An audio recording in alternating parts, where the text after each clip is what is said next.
So let's talk a little bit now about one of the things that many women, every single woman will have to go through, and many women are really troubled by and confused by, and that is the period of time of menopause. And so here's the thing that women need to understand with menopause. Once you cross the menopause period and your estrogen and progesterone levels begin to fall, that changes the way your metabolism behaves. And so I want to review a couple key concepts here that you need to understand that are going to be insightful for you so you can understand why your body worked the way it did maybe when you were younger and how it's going to change now that you're in menopause or when you do go through menopause. The first thing you need to understand is this whole idea of calories versus carbohydrates. Okay? So calories versus carbohydrates. This is a key argument in the world of weight loss and fat loss because many people say that it's calories that matter most and carbohydrates don't. Other people say carbohydrates matter more than calories. But here's the interesting thing about this is that in a sense, a low-calorie diet is also a low carbohydrate diet. And I want to explain that because this is key to understanding how this works. So let's say when you're young, you're able to go on Weight Watchers or Jenny Craig or something like that, which is essentially a low-calorie diet. So what are you going to do when you go on a low-calorie diet? You're going to cut out a couple things. You're going to cut out all fat, right, because fat has the highest amount of calories, and you're going to cut out a ton of simple sugars, right? No one on a diet does candies and soda pops and things like that. And you're going to probably increase your fruits and vegetables a little bit as well. That's kind of what the standard is. You might move from refined grains like things like Fruit Loops and things like that to more whole grains. And so essentially what that all accomplishes is decreased calories. The other thing that it accomplishes though is it accomplishes something that is very key here, and it accomplishes also a lower carbohydrate diet than what you were eating previously, just because you have certainly cut out all the refined sugars, which are going to be a reduction in your total carbohydrates, aren't they? So not only did you lower calories, but you also lowered carbohydrates. And the other thing that you did is you lowered the influence of the most negative and insidious insult on fat loss, which is you lowered the fat and carb intake together.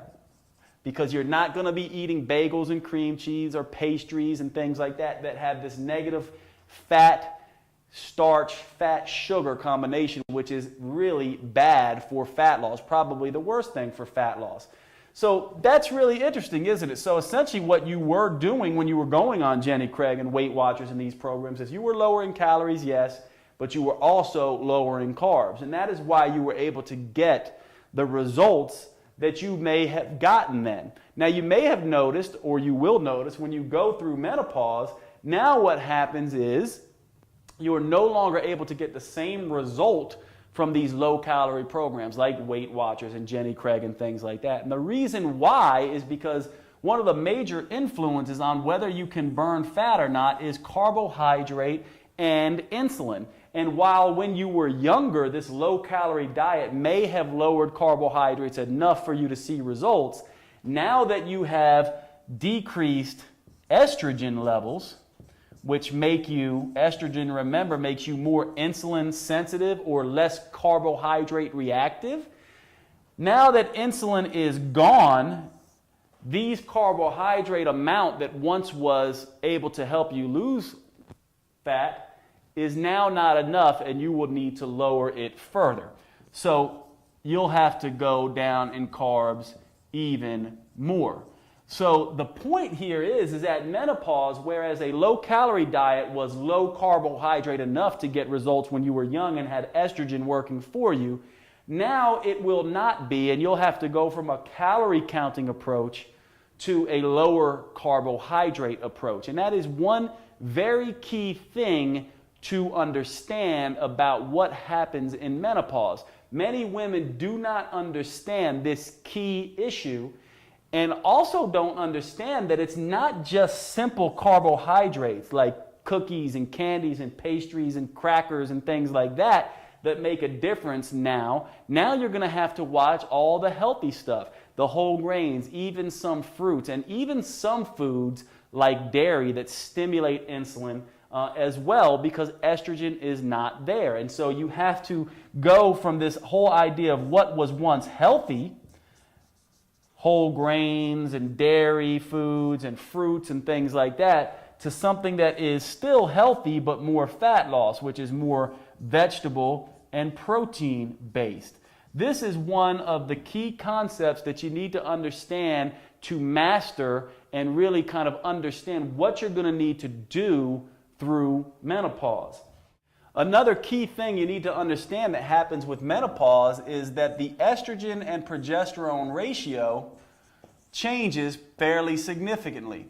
So I want to sketch this out for you so you could see. So here's estrogen and here is progesterone, okay?